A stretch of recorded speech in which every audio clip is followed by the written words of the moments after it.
آپ نے حضرت عمر سے فرمایا عمر تیرے زمانے میں ایک شخص آئے گا، اس کا نام ہوگا اویس، اس کا قبیلہ ہوگا مراد، اس کی شاخ ہوگی کرن، اس کا رنگ ہوگا کالا، قد ہوگا درمیانہ، اور ایک سفید نشان اس کے جسم پر ہوگا۔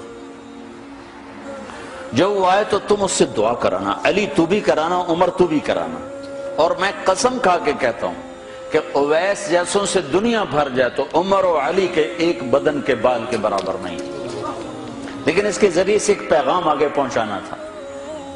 تو حضرت عمر اور حضرت علی حیران ہو کر دیکھنے لگے کہ ہمیں کہا جا رہا ہے کہ اویس سے دعا کروائیں، وہ ہم صحابی وہ تابعی۔ تو آپ نے فرمایا اس نے ماں کی ایسی خدمت کی ہے، جب وہ ہاتھ اٹھاتا ہے تو اللہ ہاتھ واپس خالی موڑتا ہی نہیں۔ یہ پیغام پہنچانا تھا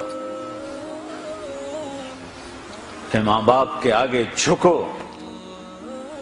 جس دیش میں آپ رہتے ہیں یہاں کام کی رفتار بہت تیز ہے، ماں باپ اگر موجود ہیں تو کم ہی کچھ نصیبوں والے ہیں جن کو کچھ اولاد کی خدمت ملتی ہے، ورنہ دیواروں کے ساتھ ہی زندگی گزر رہی ہوتی ہے۔ تو عمر رضی اللہ عنہ جب خلیفہ بنے تو ہر سال حج کرتے تھے، ہر سال ان کو ڈھونڈواتے۔ اب مجھے یہ نہیں پتا درمیان کے کوئی سال ہوں گے کہ ایک سال آپ نے حج پر سارے حاجی اکٹھے کر لیے، ایسے اپنے سامنے کا کھڑے ہو جاؤ بھائی، سب کھڑے کر لیے، کہنے لگے بیٹھ جاؤ سارے یمن والے کھڑے رہو، تو سارے بیٹھ گئے، یمنی کھڑے رہے، کہ سارے یمن والے بیٹھ جاؤ، قبیلہ مراد والے کھڑے رہو، تو سارے یمنی بیٹھ گئے، مراد والے کھڑے رہے۔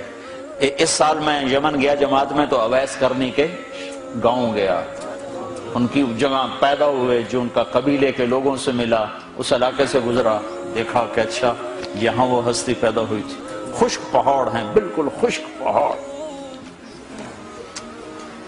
پھر آپ نے کہا مراد والے بیٹھ جاؤ، قرن والے کھڑے رہو، تو صرف ایک آدمی باقی بچا۔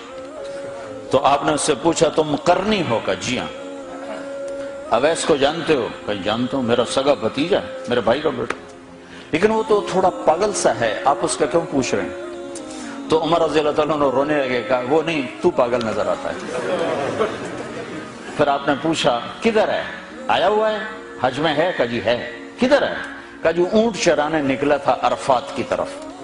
تو حضرت عمر نے حضرت علی کو ساتھ لیا اور دوڑ لگائی اور پہنچے عرفات کی طرف، تو دیکھا تو ایک آدمی ایک کیکر کے درخت کے نیچے نفل پڑھ رہا اور اونٹ اس کے چاروں طرف چل رہے۔ تو یہ دونوں حضرات بیٹھ گئے، تو انہوں نے اویس نے محسوس کیا کچھ آ گئے لوگ، تو انہوں نے نماز مختصر کر دی، سلام پھیرا۔ تو حضرت عمر نے پوچھا کون ہو بھائی؟ کہا جی مزدور ہوں۔ کہ تیرا نام کیا ہے؟ کہا جی اللہ کا بندہ۔ کہا بھائی ہم سارے کے بندے ہیں، میں پوچھ رہا ہوں جو نام تیری ماں نے تیرا رکھا وہ کیا ہے؟ تو وہ تو پہچانتا نہیں تھا کہ عمر کون ہے، علی کون ہے، تو پہلی دفعہ حج پہ آیا تھا۔ وہ کہنے لگا تم کون ہو میرا انٹرویو کرنے والے؟ انٹرویو تو میں اپنی طرف سے کہہ رہا ہوں، میں کہا تم کون ہو میرا پوچھنے والے؟ تو حضرت علی بولے یہ امیر المومنین ہیں عمر بن خطاب، اور میں ہوں علی بن ابی طالب۔ پھر وہ ایسے ایک دم گھبرائے، دونوں کو سلام کیا، میں معذرت چاہتا ہوں میں نے پہچانا نہیں۔ تو عمر رضی اللہ عنہ نے فرمایا ہاتھ اٹھا، ہاتھ اٹھا۔ برمنگم والوں کو پیغام پہنچے کہ ماں کی خدمت کیسے کی جاتی، کہ عمر جیسا ہاتھ اٹھوا رہا ہے، علی جیسا، علی جیسا۔